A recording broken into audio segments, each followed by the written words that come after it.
শুভ্র আর নিহারিকা দুজনার খুব প্রিয় ছিল। কলেজের সেই প্রথম দিনেই পরিচয়, তারপর ধীরে ধীরে বন্ধুত্ব, আর তারপর একে অপরের অস্তিত্বের সঙ্গে জড়িয়ে যাও।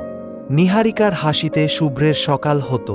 শুভ্রের খোঁজ না পেলে নিহারিকার দিন বিষাদময় হয়ে যেত। একদিন বিকেলে নদীর ধারে বসে নিহারিকা হঠাৎ বলে উঠল, শুভ্র, ভালোবাসা কি কখনো হারিয়ে যায়? শুভ্র হেসে বলল, না, সত্যিকারের ভালোবাসা কখনো হারায় না। নিহারিকা মৃদু হেসে বলল, তাহলে যদি আমি চলে যাই, তবুও তুমি আমায় ভালোবাসবে? শুভ্র চোখে চোখ রেখে বলল, তুই যদি চলে যাস, তাহলে আমার ভালোবাসাই তো শেষ হয়ে যাবে। কিন্তু জীবন তো গল্পের মতো হয় না। নিহারিকার পরিবার হুট করে তার বিয়ে ঠিক করে দিল। শুভ্র কিছুতেই এটা মেনে নিতে পারছিল না। বহু চেষ্টা করেও কিছুই করতে পারল না। বিয়ের দিন নিহারিকা কাঁদছিল। শুভ্র নীরব চোখে তাকিয়েছিল দূর থেকে।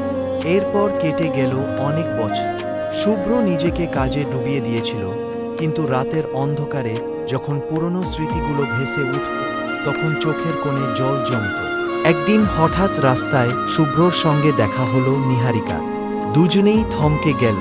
নিহারিকা চুপ করে তাকিয়েছিল শুভ্রর দিকে, চোখে ছিল হাজারো প্রশ্ন।